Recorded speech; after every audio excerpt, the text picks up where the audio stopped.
Alléluia, bienvenue à l'IEJC International Ministry.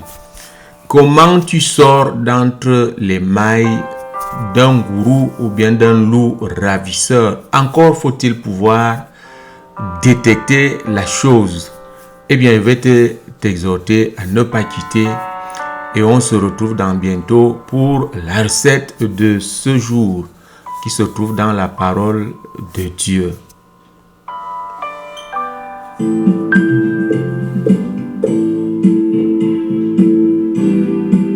L'ISJC, l'intimité avec le Seigneur Jésus-Christ, l'assurance absolue du salut de ton âme. Bienvenue une fois de plus. Bienvenue une fois de plus à l'IEJC International Ministry, l'intimité avec le Seigneur Jésus-Christ. C'est cette vision-là, ce ministère qu'il a, n'est-ce pas, suscité lui-même ces derniers temps. Les temps sont très mauvais. Vous savez, les loups ravisseurs, les faux prophètes, ils sont là dehors pour ravir les âmes du Seigneur et les amener avec eux.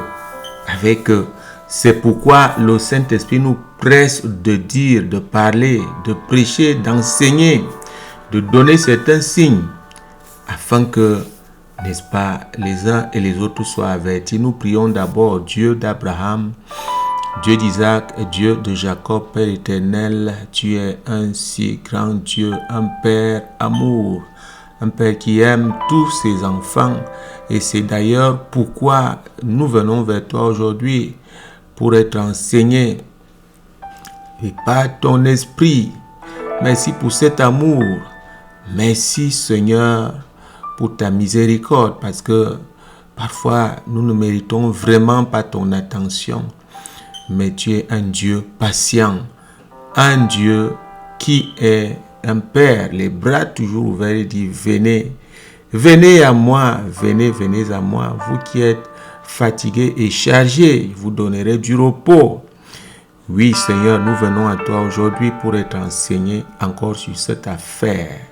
Au nom puissant de Jésus-Christ, afin que ton peuple soit enseigné. Seigneur, révèle ces choses par ton esprit à tous tes enfants, au nom puissant de Jésus-Christ, pour être totalement libérés du joug, au nom puissant de Jésus, en amenant toute pensée captive à l'obéissance de la parole de Dieu.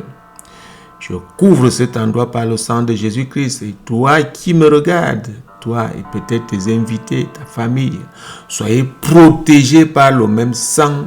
Au nom puissant de Jésus, nous avons prié. Amen. Bien, nous revenons dans la, n'est-ce pas, la continuité à peu près effectivement, quand je reviens sur un thème, c'est le Saint-Esprit.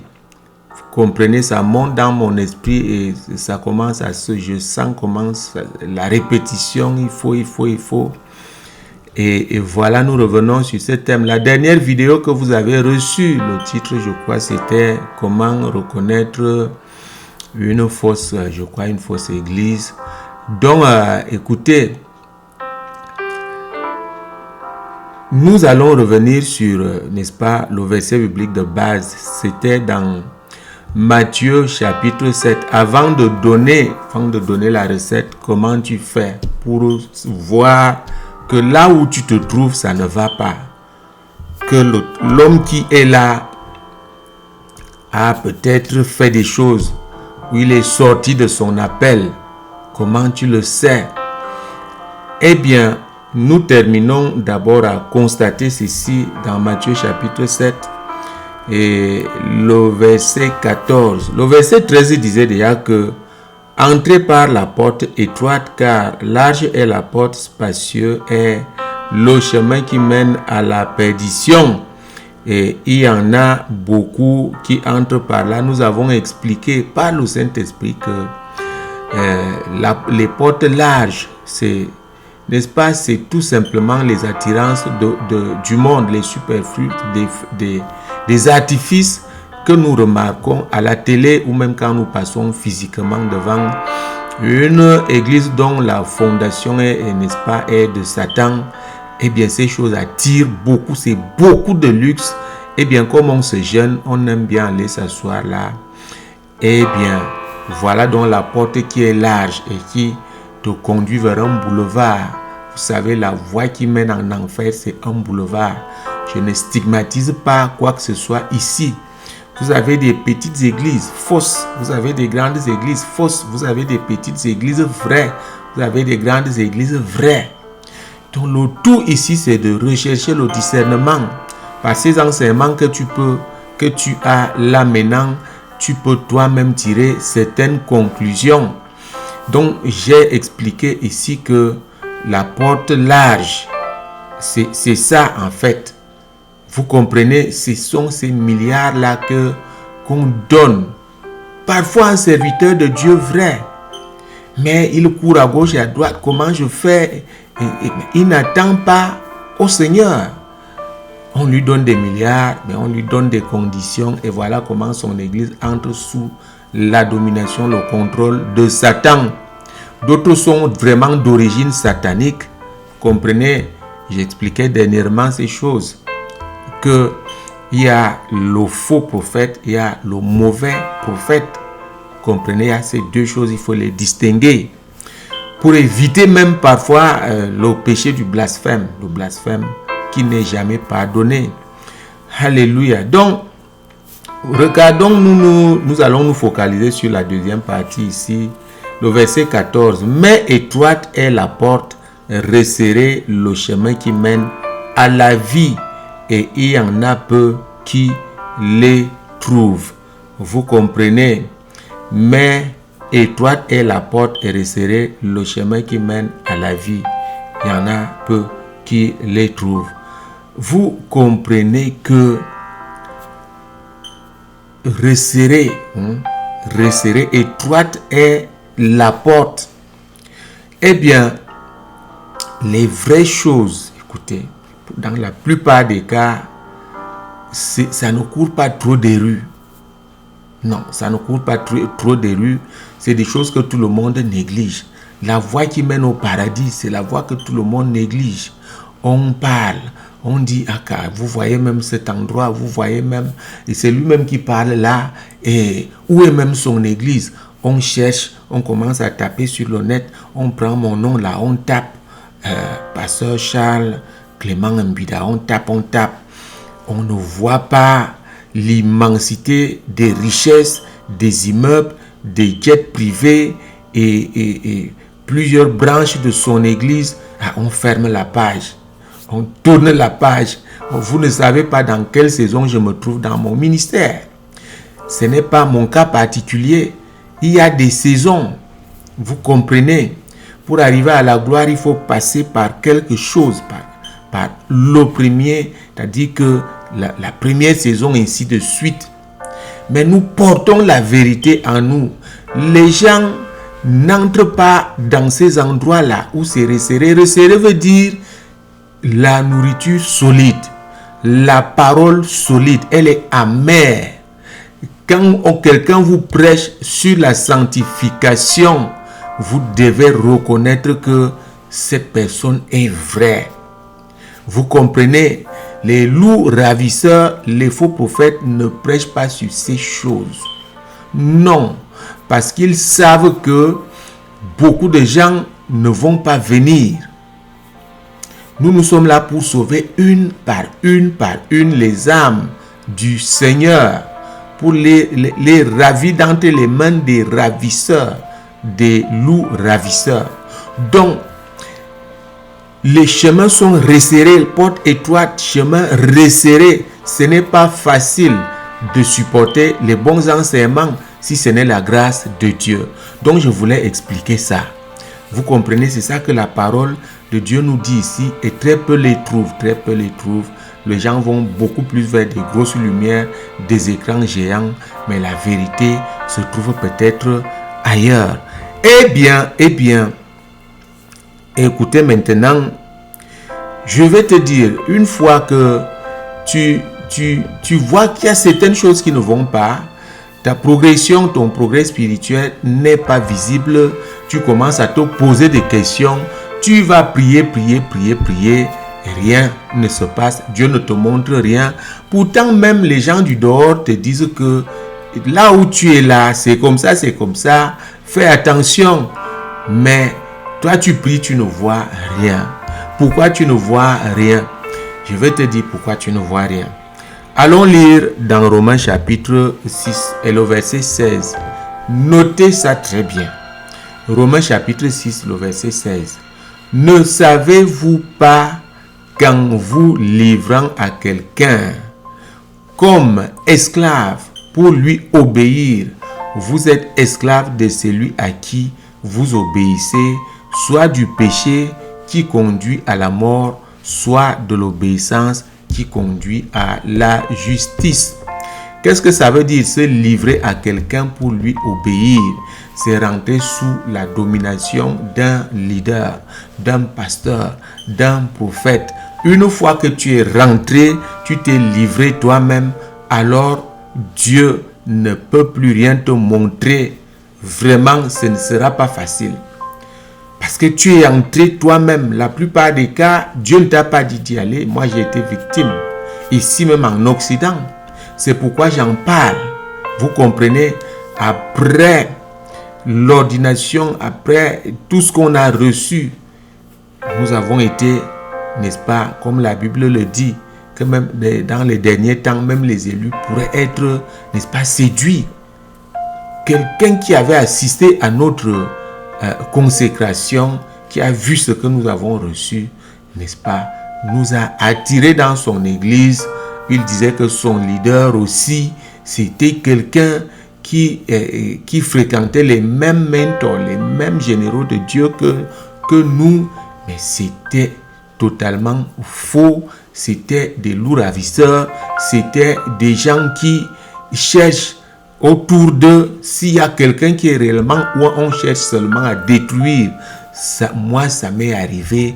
Et j'ai compris, Dieu m'a tellement, le Saint-Esprit m'a tellement lavé, il m'a tellement engueulé, me dit, tu n'as pas honte, tu vas entrer dans la forêt. Moi, j'étais envoyé à cet endroit-là pour que je vous dis, votre maman l'a su même, et à partir de certaines choses, mais moi, j'insistais, il faut servir, c'est ce que nous faisons, vous comprenez? Alors j'ai pris du recul, c'est la recette que je te donne. Parce que tu es déjà sous la domination. Dieu ne peut pas te montrer. Prends du recul et jeûne. Prends un jeûne de 3 jours à sec et Dieu va te parler. C'est comme ça que Dieu m'a montré cet endroit. Je vous dis, mes pieds étaient dans le marécage, dans la boue. Dans la boue. Il y a des signes, je vais vous expliquer des rêves que tu peux faire. Si tu vois ta voiture, on a volé, il y a un problème avec ton ministère. Quelqu'un est en train de t'entraîner, de te faire sortir de ton appel. Vous comprenez? Quand j'ai jeûné, Dieu m'a montré ça.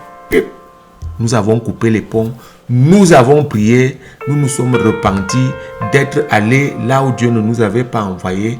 Et on a été restaurés. En plus de ça, le mentor est venu là où nous sommes. Il a encore prié sur nous. Tout est revenu et nous avons pris de la sagesse.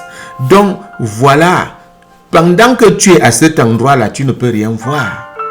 Tu vas même dire que on raconte ceci, cela contre mon leader, ainsi de suite. Mais pourtant, c'est des choses peut-être vraies, des choses vraies. Dieu ne te les montre pas parce que tu es allé toi-même te livrer. Voici le verset biblique, Romains chapitre 6 et le verset 16. Tu t'es livré à quelqu'un, n'est-ce pas, comme esclave pour lui obéir. De l'obéissance qui amène à la perdition en enfer. Je disais donc dernièrement que tu es sous un gourou, tu vas aller avec le gourou en enfer. Tu es sous un faux prophète, n'ayons pas peur des mots, tu vas aller avec ce faux prophète en enfer. Ce n'est pas parce qu'on dit prophète, écoutez bien, un pasteur même est un prophète, c'est-à-dire qu'il est envoyé de Dieu pour enseigner, pour encadrer les brebis, mais il y a une autre branche, prophète avec office Là, c'est autre chose. Vous comprenez, prophète avec office. C'est quelqu'un qui est utilisé par Dieu, envoyé par Dieu. Tout ce qu'il dit s'accomplit. Alléluia.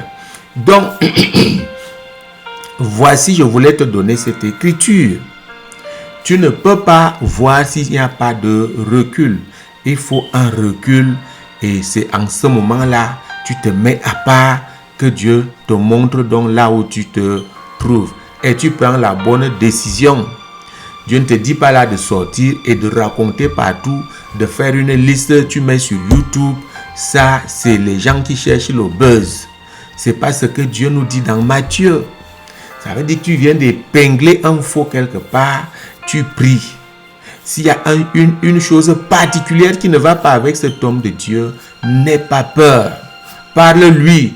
Dis, voici ce que Dieu m'a montré. Et faites aussi attention, il y a beaucoup de brebis qui se passent pour des faux prophètes qui donnent des fausses prophéties. Une seule chose est nécessaire, une seule chose est bien, c'est la prière. La prière.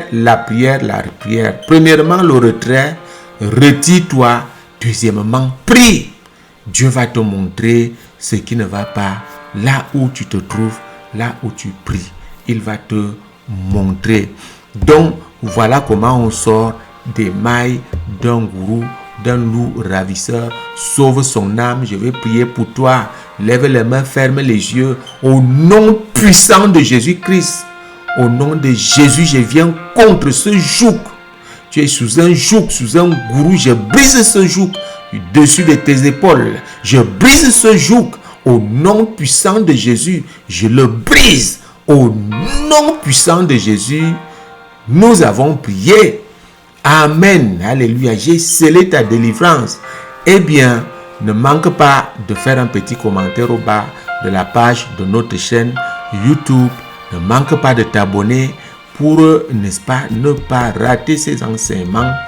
Et puis, clique sur, n'est-ce pas, like. Et il faut partager. Beaucoup de gens cherchent, beaucoup de gens sont entre les mailles des gourous. Ils ne savent pas comment s'en sortir. La prière que je viens de faire là, toi-même tu vas te rendre compte. Je viens de te délivrer de ce jour-là. Eh bien, je vais vous laisser là, chers frères et sœurs en Christ.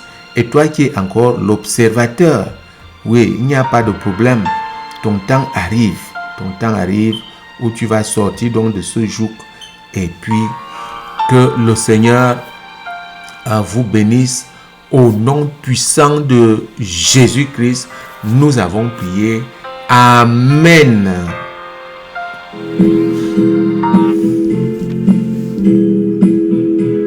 Jésus-Christ est vivant, Dieu n'a pas de fin et les miracles continuent.